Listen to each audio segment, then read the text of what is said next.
جوان میکنه خودش در پشت تلویزیون میبینه جوان در سرک بر از قرتک زده است خیزک زده است. اینی بدبختی است. اگه جوان آگاه شد که نمیادر این چه وضعیت از شما انداختین مشکل حل میشه. به می خاطر سیستم قسمی کار میکنه که جوان از این مملکت بیعقل باقی بانه. تلویزیون ها را پول میتن، امکانات برشان فراهم میکنه، هیچ کس صدای خود نمیکشه.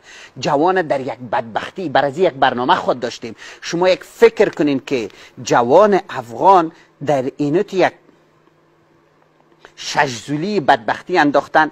اول از صبح تا شام در تلویزیون ها موسیقی است. دنگ دنگ دنگ دنگ دنگ دنگ. هیچ نه هنر است، نه شعر است، نه چیز خوب است. او فقط هر کس که خود دایره رو بده دستش یک لباسک چسب بپوشن، خود یک تا شور بده دنگ دنگ دنگ دنگ. هنر تعریف کنه نمیفهمه.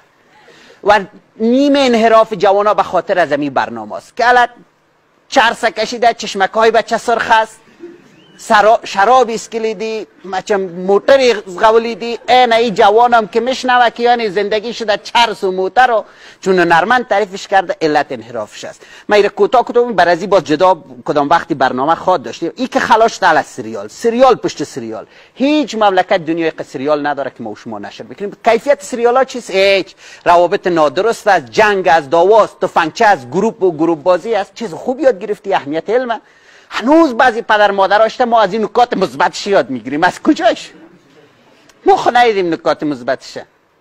اما قصدن باید این جوان در اینجا زندانی باشه، این جوان افغان در اینجا زندانی باشه که هوشیار نشه، پرسان نکنه که جناب فلانی اولادت کجاست، دختر تو چی میکنه، بچه تو چی میکنه، قبول چی میکنین، در این بلند منزلار قدر چی میکنی، خانه در کجاست. چون اگه تو بیعقل باشی او خوب میتونه استفاده کنه، هوشیار خودم استفاده نمیتونه. از بیعقل مثل خر استفاده میشه. شما میگم خر نیستم، آدم هستم. و بعد از این که خلاص شد چی میکنه؟ آشپزی است. هر تلویزیون میبینی که حالا که روغن اول پرتین، پشتش مرچ بندازین، بعدش 10 قرارت بتین، بازی بالای مرغ بندازین، بازی ناخونایش بکشین بندازین. نه یک آشپزی است. کل خانمام 6 تا لیست میگیره و خانم گلو خواهر نازنینم تربیه اولاد یاد بگه. امی دالو لوبیای سیست تیر شو از همین چیز. او با سر از لیست جنگ است. تو برو مردکی رو بیار. او میره که یک چند هزار پا میشه. پس میره پخته میکنه که قگل شده شکم افغانا رو خود سیر نمیتونه. یک تلویزیون نمیکنه که یک متخصص تغذیه را بیاره پروتئین چیست، شحم چیست، کربوهیدرات چیست. افتخار ما است مثلا برنج پخته میکنیم، دو کچالو میندازیم، نان خشک هم پشتش نمبر میکنیم، فکر میکنیم 30 چیز مختلف خوردیم. دالی که برنج نشایسته، نان خشک نشایسته، کچالو نشایسته مکعب میزنیم، کلی که مرض شکر گرفته. یک نفری را توضیح نمیده، اما فقط اینمی آشپزی کرده رسن. اینم که خلاص شد خنده. ما در لب مردم خنده میاریم. 3 نفر میشانه پت قط قط پت قط قط. هیچ معلوم نیست سر قد مردم اینا خنده میکنن، سر چهره. ای آزادی است. آزادی باید سر کار کردی. یک کسی میتونی مورد بررسی و نقد قرار بدی. سر صدای یک کسی خنده کردن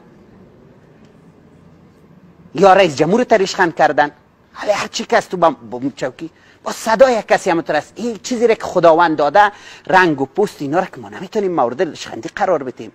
پرسانشان کنین چی میکنین؟ والله ما لبخند به لب مردم میارین. چندین بار است میگم اگر در ماینه خانی یک کسی رو بیارن اینم خنده کرده تو بگی مثلا سن سالت چند است، چی میکنی، درس کجایی، قط قط قط خنده کنه. این بیچاره تأخر عقلی داره، عقلش رشد نکرده، به بستر شدن نیاز داره.